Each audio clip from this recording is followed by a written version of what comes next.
राधे राधे, हरे कृष्ण। आप सभी का दिन शुभ हो। आज आप सुनेंगे वैशाख मास महात्म्य का 8वां अध्याय। आज दिनांक है 10 अप्रैल, दिन शुक्रवार, और आज है वैशाख मास के कृष्ण पक्ष की अष्टमी तिथि, जो कि आज रात 11:15 तक रहेगी। इसके बाद में नवमी तिथि प्रारंभ होगी। आज शिव योग शाम 6:30 तक रहेगा। इसके बाद में सिद्ध योग प्रारंभ होगा। तो आज सर्वार्थ सिद्धि योग रहने वाला है और ब्रह्म मुहूर्त सुबह 4:37 से 5:25 तक रहेगा।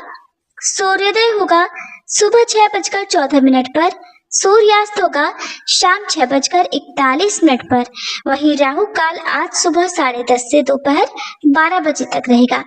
इससे पहले की कथा सुनने के लिए, कमेंट करने के लिए आप सभी का बहुत बहुत धन्यवाद। भक्तजनों, अब आपको वैशाख मास महात्म्य का आज का अध्याय सुनाने से पहले कलयुग के एक भक्त का प्रेरक प्रसंग सुनाएंगे।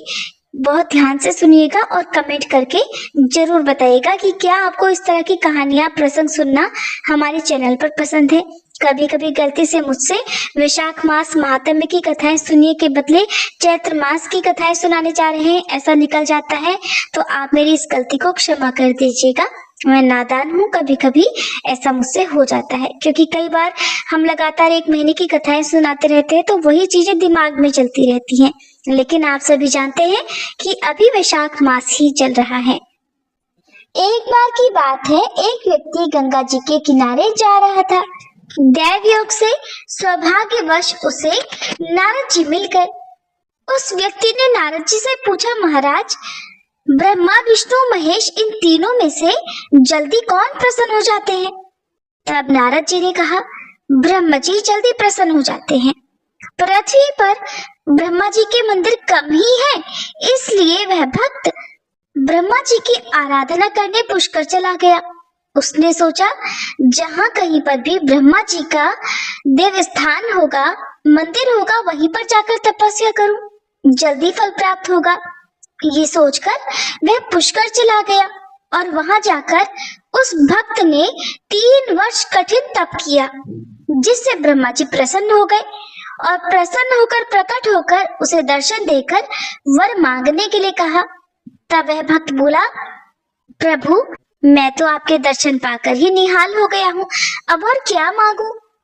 तब ब्रह्मा जी बोले, तो क्या वर शंकर जी ही दे सकते हैं? क्या श्री विष्णु ही दे सकते हैं वर? अरे हम तो विधाता है, हमसे वर मांगो। तुमने 3 वर्ष मेरी तपस्या की है, सो मैं तुम पर प्रसन्न हूँ। तुमने 3 वर्ष मेरी तपस्या की है ना, सो वर भी 3 मांग लो। भक्त जो था वो था कलयुगी। अब आप सभी तो जानते ही हैं कि इस कलयुग में मनुष्यों की बुद्धि कैसी है।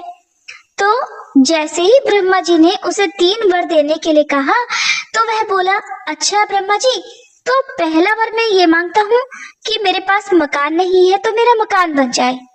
दूसरा वर ये है कि मेरा विवाह हो जाए। और तीसरा वर मैं ये मांगता हूँ कि जब भी मैं चाहूँ तब आपको बुलाकर 3 वरदान आपसे और मांग लूं। ब्रह्मा जी ने उसे प्रसन्न होकर तथास्तु कह दिया और ब्रह्मा जी अंतर्ध्यान हो गए। अब पहले वरदान के अनुसार उस कलयुगी भक्त का मकान बन गया, फिर विवाह भी हो गया। अब एक बार की बात है कि वह भक्त रात को सो रहा था। वर्षा होने लगी और उसके मकान का सारा रंग धुल गया। ये देखते ही उस भक्त ने उसी समय ब्रह्मा जी को पुकारा।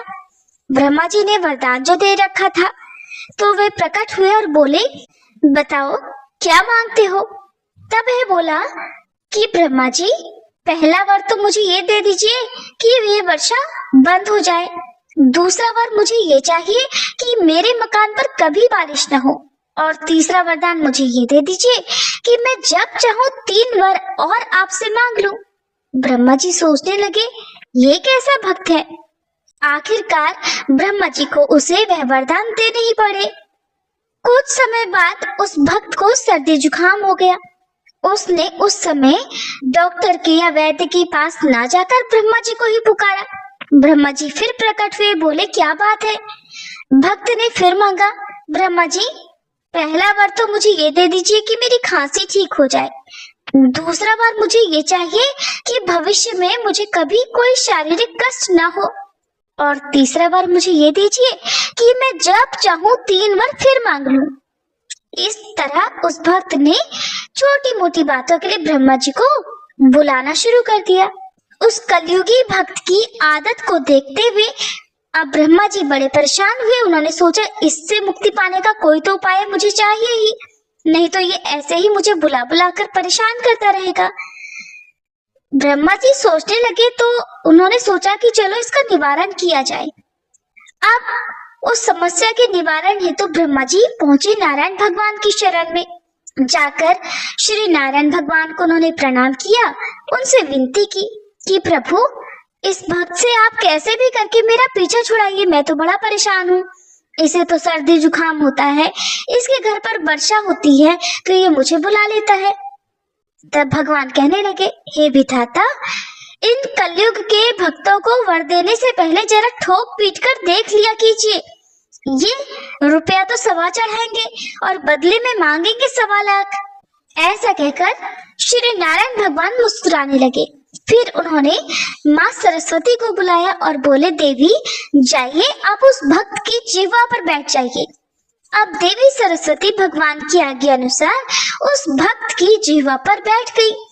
अब की बार उस भक्त ने पहला वरदान ये मांगा कि मुझे वैराग्य हो जाए।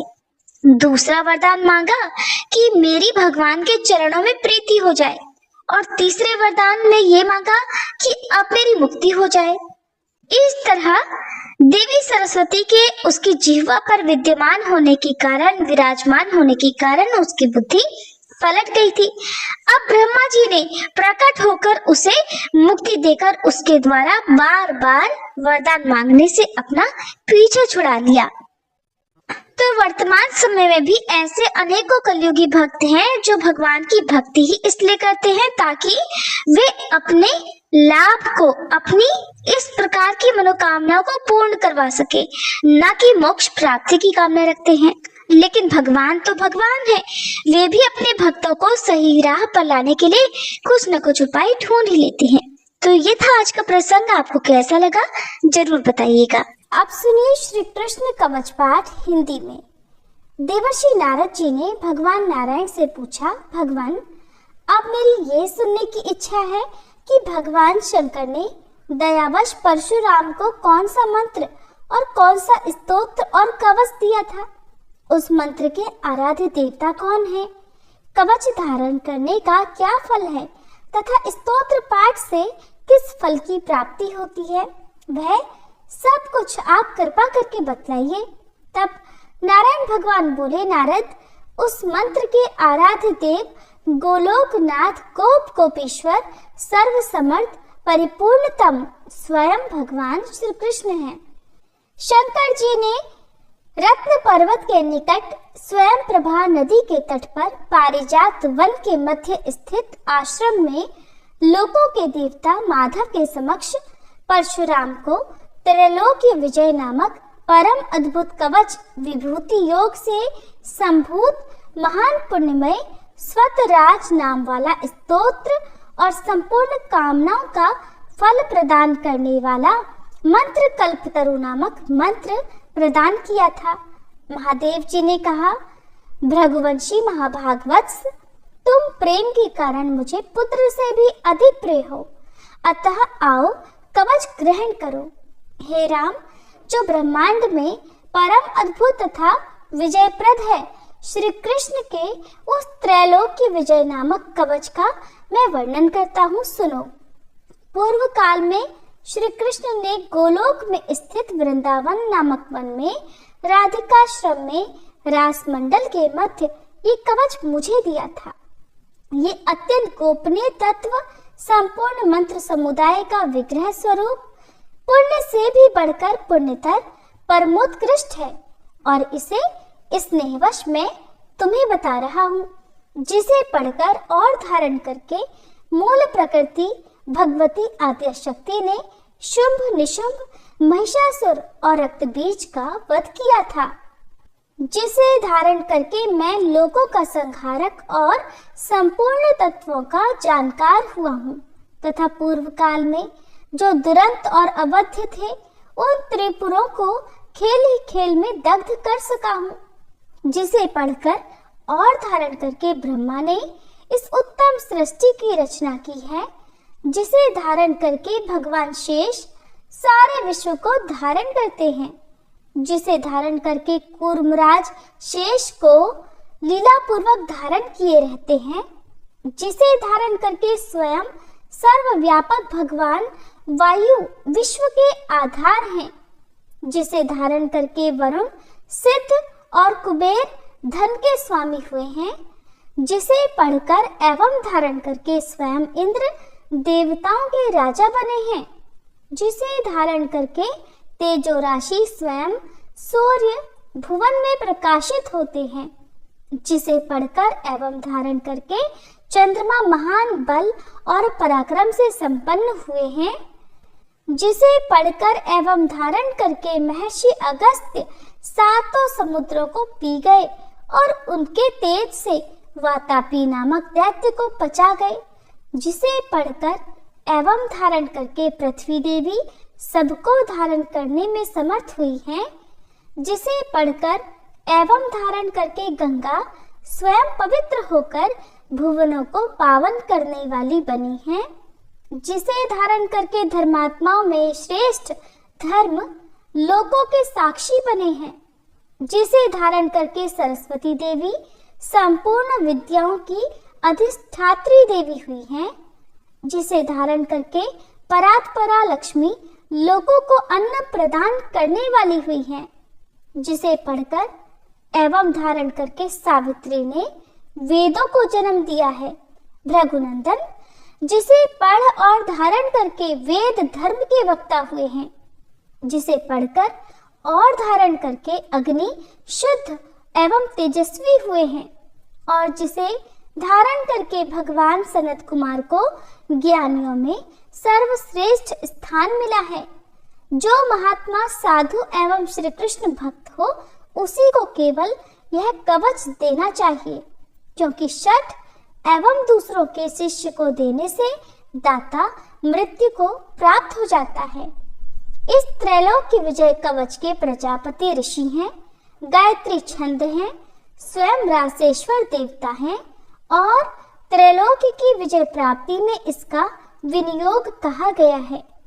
ये परात्पर कवच तीनों लोकों में दुर्लभ है। ओम श्री कृष्णाय नमः सदा मेरे सिर की रक्षा करे। कृष्णाय स्वाहा ये पंचाक्षर सदा कपाल को सुरक्षित रखे।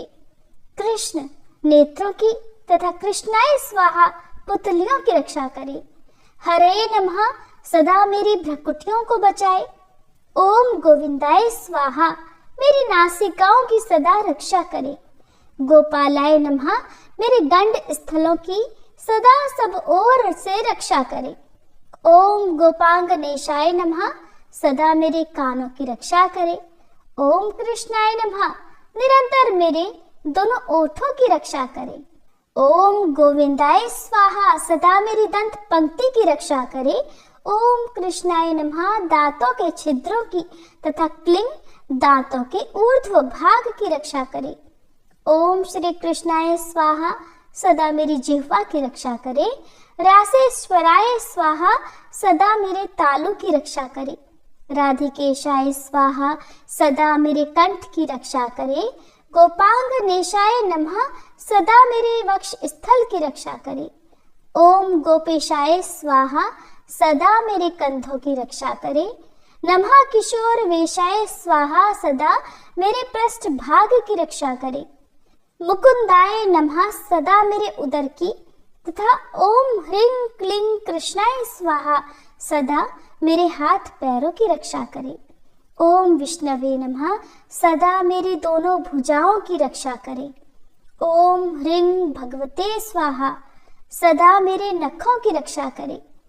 ओम नमो नारायणाय सदा नख छिद्रों की रक्षा करे। ओम ह्रीं ह्रीं पद्मनाभाय नमः सदा मेरी नाभि की रक्षा करे।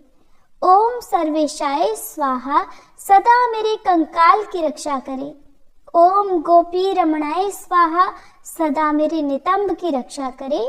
ओम गोपी रमण नाथाय स्वाहा सदा मेरे पैरों की रक्षा करे। ओम ह्रीं श्रीं रसिकेशाय स्वाहा सदा मेरे सर्वांगों की रक्षा करे। ओम केशवाय स्वाहा सदा मेरे केशों की रक्षा करे। नमः कृष्णाय स्वाहा सदा मेरे ब्रह्मरंध्र की रक्षा करे। ओम माधवाय स्वाहा सदा मेरे रोमों की रक्षा करे। ओम ह्रीं श्रीं रसिकेशाय स्वाहा मेरे सर्वस्व की सदा रक्षा करे। परिपूर्णतम श्री कृष्ण पूर्व दिशा में सर्वदा मेरी रक्षा करे। स्वयं गोलोकनाथ अग्निकोण में मेरी रक्षा करे।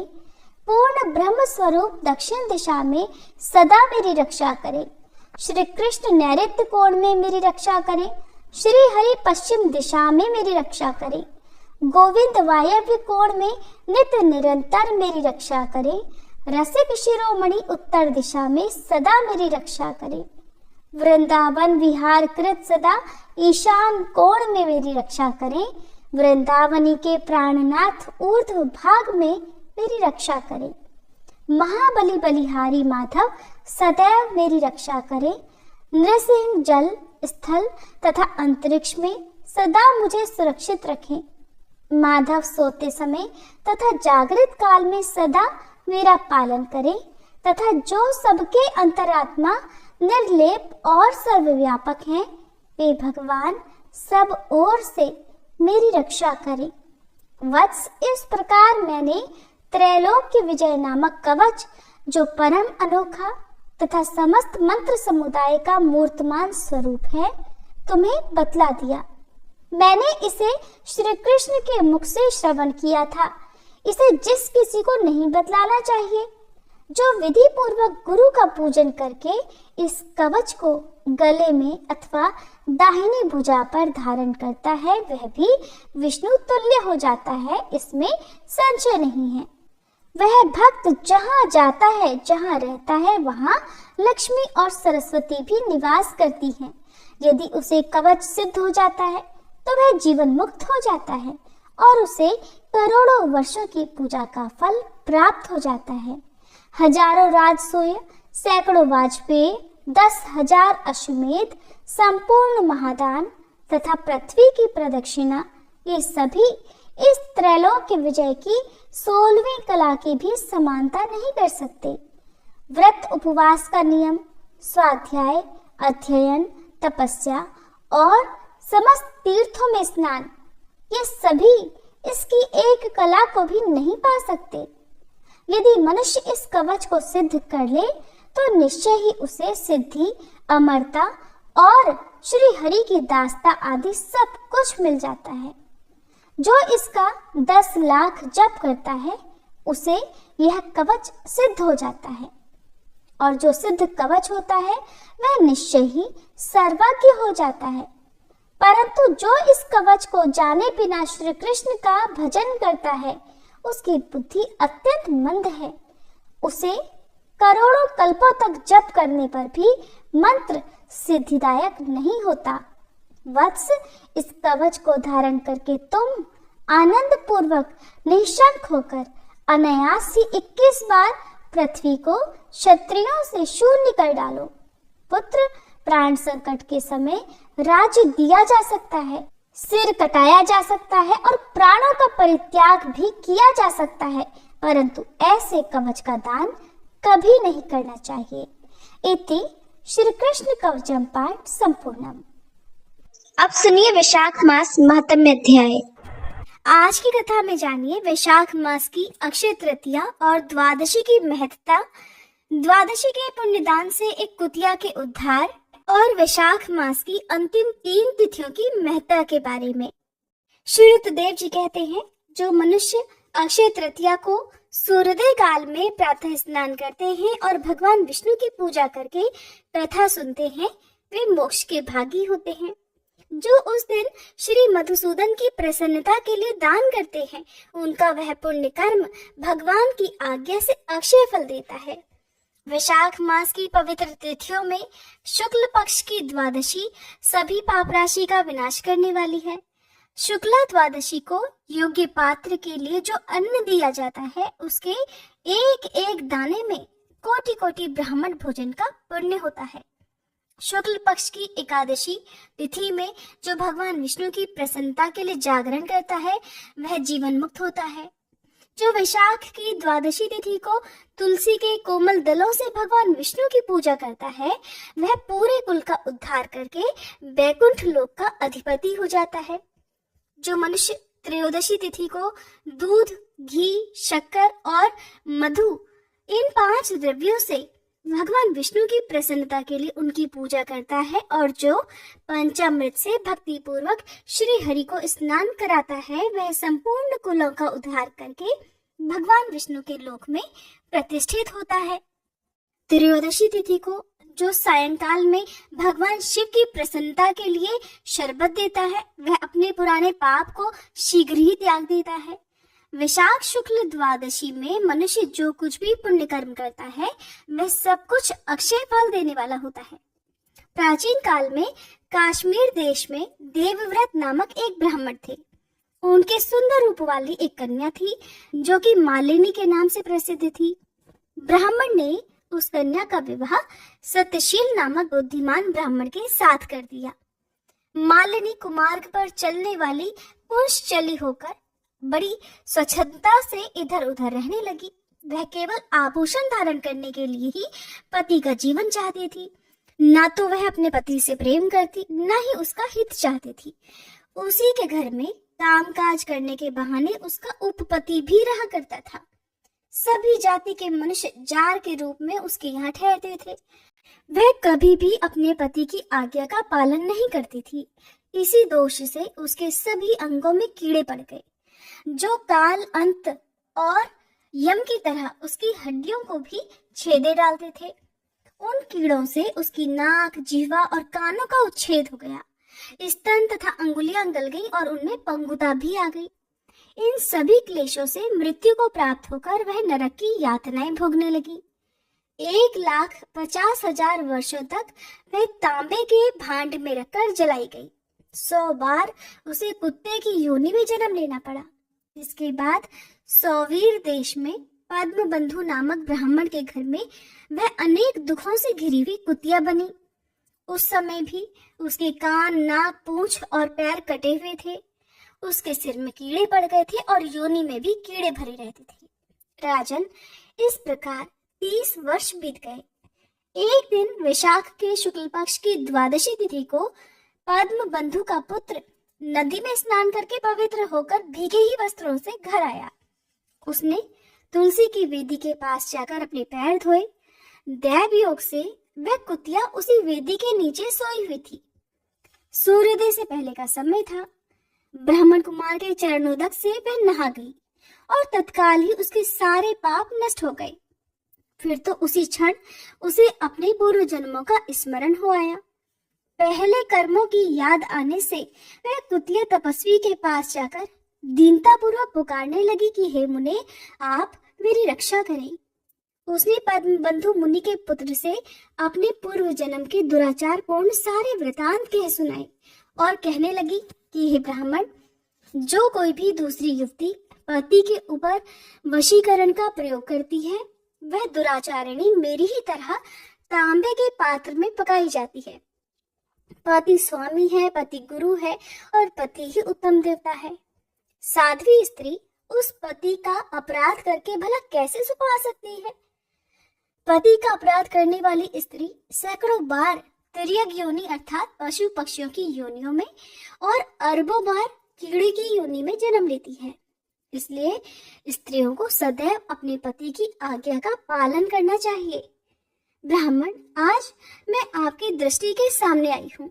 अगर आप मेरा उद्धार नहीं करेंगे तो मुझे फिर से इसी यातनापूर्ण घृणित योनि का दर्शन करना पड़ेगा। इसलिए ही विप्रवर, मुझ पापचारिणी को वैशाख शुक्ल पक्ष में अपना पुण्य प्रदान करके उबार लीजिए।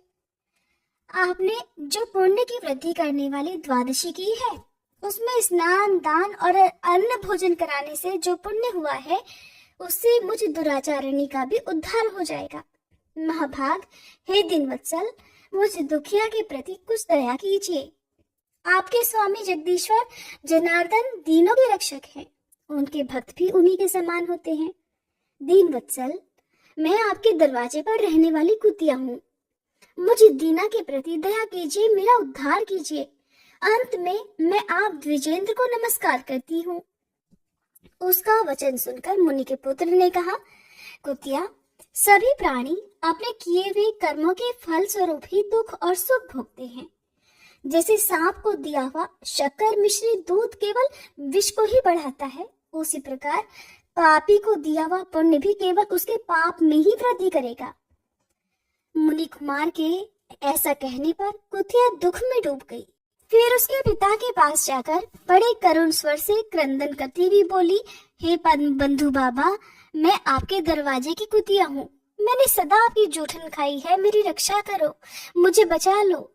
गृहस्थ महात्मा के घर पर जो भी पालतू जीव रहते हैं उनका भी उद्धार करना चाहिए, ऐसा वेद वेताओं का कहना है। चांडाल, कौवे, कुत्ते ये प्रतिदिन गृहस्थों के दिए हुए टुकड़े ही खाते हैं, इसलिए ये भी उनकी दया के पात्र हैं। जो अपने ही पाले हुए रोग आदि से ग्रस्त और असमर्थ प्राणी का उद्धार नहीं करता, वह घोर नरक में पड़ता है। ये विद्वानों का मानना है। संसार की सृष्टि करने वाले भगवान विष्णु एक को कर्ता बनाकर खुद ही पत्नी, पुत्र आदि के ब्याज से समस्त जंतुओं का पालन करते हैं। इसलिए अपने पोष्य वर्ग की भी रक्षा करनी चाहिए, ऐसी भगवान की आज्ञा है। दयालु होने के कारण आप मेरा उद्धार कीजिए। दुख से आतुर हुई उस कुतिया की बात सुनकर घर में बैठा हुआ मुनिपुत्र तुरंत घर से बाहर निकला। इसी समय दया निधान पद्म बंधु ने कुतिया से पूछा कि ये सारा क्या वृतांत है। तब पुत्र ने सारा समाचार कह सुनाया। उसे सुनकर पद्म बंधु बोले, बेटा, तुमने कुतिया से ऐसा वचन क्यों कहा? साधु पुरुषों के मुंह से कभी ऐसी बात नहीं निकलती। वत्स, देखो तो, सब लोग दूसरों का उपकार करने के लिए सदा तत्पर रहते हैं। चंद्रमा, सूर्य, वायु, रात्रि, अग्नि, जल, चंदन, वृक्ष और साधु पुरुष सदा ही दूसरों की भलाई में लगे रहते हैं। दैत्यों को महाबली जानकर महर्षि दधीची ने देवताओं का उपकार करने के लिए ही दयापूर्वक उन्हें अपने शरीर की हड्डियां दे दी थी। महाभाग, पूर्व काल में राजा शिवी ने कबूतर के प्राण बचाने के लिए भूखे बाज को अपना शरीर का मांस दे दिया था। पहले इस पृथ्वी पर जिमूत वाहन नामक राजा हुए हैं। उन्होंने एक सांप के प्राण बचाने के लिए महात्मा गरुड़ को अपना जीवन तक समर्पित कर दिया था। इसलिए विद्वान ब्राह्मण को दयालु होना चाहिए। क्या इंद्रदेव शुद्ध स्थान में ही वर्षा करते हैं, अशुद्ध स्थानों में जल नहीं बरसाते? क्या चंद्रमा चांडालों के घर में प्रकाश नहीं करते? इसलिए बार बार प्रार्थना करने वाली इस कुतिया को मैं अपने पुण्य से उद्धार करूंगा। इस प्रकार अपने पुत्र की मान्यताओं का निराकरण करके परम बुद्धिमान पद्म बंधु ने संकल्प किया कि कुतिया, ले, मैंने द्वादशी का महापुण्य तुझे दे दिया। ब्राह्मण के इतना कहते ही कुतिया ने तुरंत अपने पुराने शरीर का त्याग कर दिया और दिव्य देह धारण कर दिव्य वस्त्र आभूषणों से विभूषित हुई दसों दिशाओं को प्रकाशित करती हुई ब्राह्मण की आज्ञा लेकर स्वर्गलोक को चली गई। वहां महान सुखों का उपभोग करके इस पृथ्वी पर फिर भगवान नर नारायण के अंश से उर्वशी नाम से प्रकट हुई। श्रुतदेव जी कहते हैं, राजन, वैशाख के शुक्ल पक्ष में जो अंतिम 3 त्रयोदशी से लेकर पूर्णिमा तक की तिथियां हैं, वे बड़ी पवित्र और शुभकारक हैं। उनका नाम पुष्करणी है। वे सभी पापों का क्षय करने वाली हैं। जो सभी वैशाख मास में स्नान करने में असमर्थ हो, अगर वह इन 3 तिथियों में भी स्नान कर ले तो वैशाख मास का पूरा फल प्राप्त कर लेता है। पूर्व काल में वैशाख मास की एकादशी तिथि को शुभ अमृत प्रकट हुआ। द्वादशी को भगवान विष्णु ने उसकी रक्षा की। त्रयोदशी को उन श्रीहरि ने देवताओं को सुधापान कराया। चतुर्दशी को देव विरोधी दैत्यों का संहार हुआ और पूर्णिमा के दिन सभी देवताओं को उनका साम्राज्य प्राप्त हो गया। इसलिए देवताओं ने संतुष्ट होकर इन 3 तिथियों को वर दिया कि वैशाख मास की ये अंतिम 3 शुभ तिथियां मनुष्य के सभी पापों का नाश करने वाली तथा उन्हें पुत्र पौत्र आदि फल देने वाली होंगी। जो मनुष्य इस संपूर्ण मास में स्नान न कर सका हो, वह इन 3 तिथियों में स्नान कर लेने पर पूर्ण फल को ही पाता है। वैशाख मास में लौकिक कामनाओं का नियमन करने पर मनुष्य निश्चय ही भगवान विष्णु का सानिध्य प्राप्त कर लेता है। महीने भर नियम निभाने में असमर्थ मनुष्य अगर इन 3 दिन भी कामनाओं का संयम कर सके तो उतने से ही पूर्ण फल को प्राप्त कर भगवान विष्णु के धाम में आनंद का अनुभव करता है। इस प्रकार वरदान देकर देवता अपने धाम को चले गए। अतः पुष्करणी नाम से प्रसिद्ध अंतिम 3 तिथियां पुण्यदायिनी, समस्त पाप राशि का नाश करने वाली तथा पुत्र पौत्र को बढ़ाने वाली हैं। जो वैशाख मास में अंतिम 3 दिन गीता का पाठ करता है उसे प्रतिदिन अश्वमेध यज्ञ का फल प्राप्त होता है। जो इन 3 दिनों तक विष्णु सहस्त्र नाम का पाठ करता है उसके पुण्य फल का वर्णन करने में इस भूलोक तथा स्वर्गलोक में भला कौन समर्थ है। पूर्णिमा को सहस्त्र नामों के द्वारा भगवान मधुसूदन को दूध से स्नान कराकर मनुष्य पापहीन वैकुंठ धाम में जाता है। वैशाख मास में प्रतिदिन भगवत के आधे या चौथाई श्लोक का पाठ करने वाला मनुष्य ब्रह्म भाव को प्राप्त होता है। जो वैशाख मास के अंतिम 3 दिनों में भागवत शास्त्र का श्रवण करता है वह जल से कमल के पत्ते की तरह कभी पापों में लिप्त नहीं होता। इन 3 दिनों के सेवन से कितने ही मनुष्यों ने देवत्व प्राप्त कर लिया, कितने ही सिद्ध हो गए और कितनों ने ही ब्रह्मत्व पा लिया। ब्रह्म ज्ञान से मुक्ति होती है या फिर प्रयाग में मृत्यु होने से या वैशाख मास में नियम पूर्वक प्रातःकाल जल में स्नान करने से ही मोक्ष की प्राप्ति होती है। इसलिए वैशाख मास के अंतिम 3 दिनों में स्नान, दान और भगवान का पूजन आदि अवश्य करना चाहिए। वैशाख मास के उत्तम महात्म्य का पूरा वर्णन रोग शोक से रहित जगदीश्वर भगवान नारायण के सिवा दूसरा कौन कर सकता है। तुम भी वैशाख मास में दान आदि उत्तम कर्म का अनुष्ठान करो, इससे निश्चय ही तुम्हें भोग और मोक्ष की प्राप्ति होगी। इस प्रकार मिथिलापति जनक को उपदेश देकर श्रुतदेव जी ने उनकी अनुमति लेकर वहां से जाने का विचार किया। तब राजर्षि जनक ने अपने अभ्युदय के लिए उत्तम उत्सव कराया और श्रुतदेव जी को पालकी पर बिठाकर विदा कर दिया। वस्त्र, आभूषण, गऊ, भूमि, तिल और स्वर्ण आदि से उनकी पूजा और वंदना करके राजा ने उनकी परिक्रमा की। इसके बाद उनसे विदा होकर महातेजस्वी और परम यशस्वी श्रुतदेव जी संतुष्ट होकर प्रसन्नता पूर्वक वहां से अपने स्थान को चले गए। राजा ने वैशाख धर्म का पालन करके फिर अंत में मोक्ष प्राप्त कर लिया। नारद जी कहते हैं, हे अम्बरीश, यह उत्तम उपाख्यान मैंने तुम्हें सुनाया है, जो कि सभी पापों का नाशक और संपूर्ण संपत्तियों को देने वाला है। इससे मनुष्य भुक्ति, मुक्ति, ज्ञान और मोक्ष प्राप्त कर लेता है। नारद जी का यह वचन सुनकर महायशस्वी राजा अम्बरीश मन ही मन बहुत प्रसन्न हुए। उन्होंने बाह्य जगत के व्यापारों से निवृत्त होकर मुनि को साष्टांग प्रणाम किया और अपने संपूर्ण वैभवों से उनकी पूजा की। इसके बाद उनसे विदा लेकर देवर्षि नारद जी दूसरे लोक में चले गए, क्योंकि दक्ष प्रजापति के शाप से वे एक स्थान पर नहीं ठहर सकते थे। राजर्षि अम्बरीश भी नारद जी के बताए हुए सब धर्मों का अनुष्ठान करके निर्गुण परब्रह्म परमात्मा में विलीन हो गए। जो भी इस पाप नाशक और पुण्यवर्धक उपाख्यान को सुनता अथवा पढ़ता है वह भी परम गति को प्राप्त होता है। प्रिय भक्तजनों, ये था वैशाख मास महात्म्य का आज का अध्याय। अब सुनिए श्री कृष्ण चालीसा पाठ और तुलसी माता की आरती। बंशी शोभित कर मधुर नील जलद तन श्याम, अरुण अधर जनु बिंबा फल नयन कमल अभिराम, पूर्ण इंद्र अरविंद मुख पीतांबर शुभ साज, जय मन मोहन मदन छवि कृष्ण चंद्र महाराज, जय यदुनंदन जय जगवंदन, जय वसुदेव देवकी नंदन, जय यशोदासुत नंद दुलारे, जय प्रभु भक्तन के धृगतारे। जय नट नागर नाग नथैया, कृष्ण कन्हैया धेनु चरैया।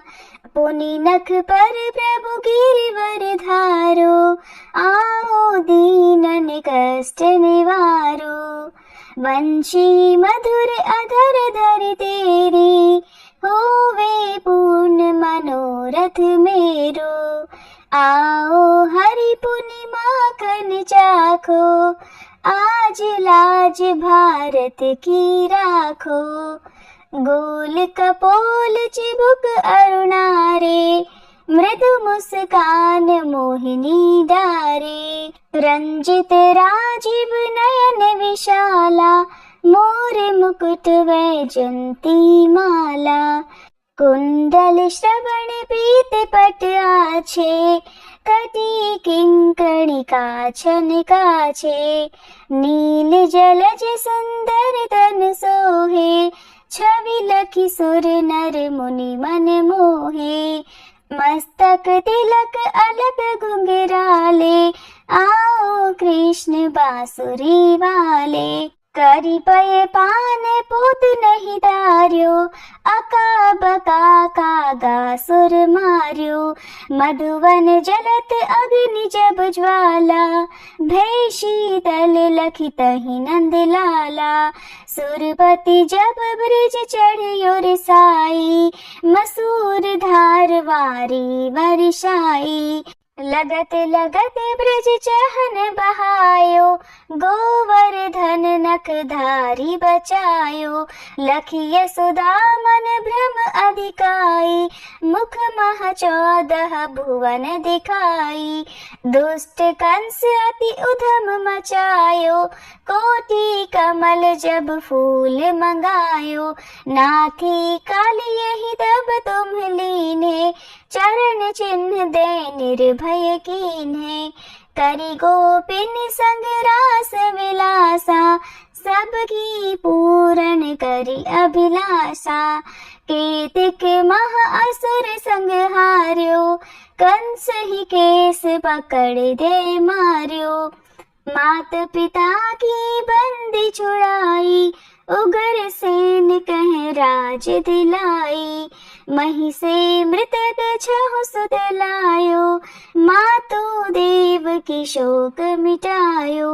भौमासुर मुर दैत्य संहारो, लाए 18 सहस कुमारो। दे भी नहीं तृण चीर संहारा, जरा सिंधु राक्षस कह मारा। असुर बकासुर आदिक मार्यो, भक्तन के तब कष्ट निवार्यो। दीन सुदामा के दुख टार्यो, कंदुल 3 मूठ मुख डार्यो। प्रेम के साग विदुर घर मांगे, दुर्योधन के मेवा त्यागे। लखी प्रेम की महिमा भारी, ऐसे श्याम दीन हितकारी। भारत के पारथ रथ हाके, लिए चक्र कर नहीं बलता के। निज गीता के ज्ञान सुनाए, भक्तन हृदय सुधा वर्षाए। मीरा थी ऐसी मत वाली, विष पी गई बजा कर ताली। राना भेजा सांप पिटारी, शालिग्राम बने बनवारी। निज माया तुम विधि दिखायो, उरते संशय सकल मिटायो। तब शत निंदा करि तत्काला, जीवन मुक्त भयो शिशुपाला। जब ही द्रौपदी ढेर लगाई, दीनानाथ लाज अब जाई। तुरत ही वसन बने नंदलाला, बढ़े चीर भय अरि मुँह काला। असनाथ के नाथ कन्हैया, डूबत भंवर बचावत नैया। सुंदर दास आस उरधारी, दया दृष्टि की जय बनवारी। नाथ सकल मम कुमति निवारो, क्षमहु बेगी अपराध हमारो, खोलो पट अब दर्शन दीजे, बोलो कृष्ण कन्हैया की जय, बोलो कृष्ण कन्हैया की जय, बोलो कृष्ण कन्हैया की जय। ये चालीसा कृष्ण का पाठ करे उरधारी, अष्ट सिद्धि नवनिधि फल लहे पदार्थ चारी। बोलो श्री कृष्ण भगवान की जय। तुलसी महारानी नमो नमो, हरि की पटरानी नमो नमो, धन तुलसी पूरण तप कीनो, धन तुलसी पूरण तप कीनो, शालिग्राम बनी पटरानी नमो नमो, तुलसी महारानी नमो नमो।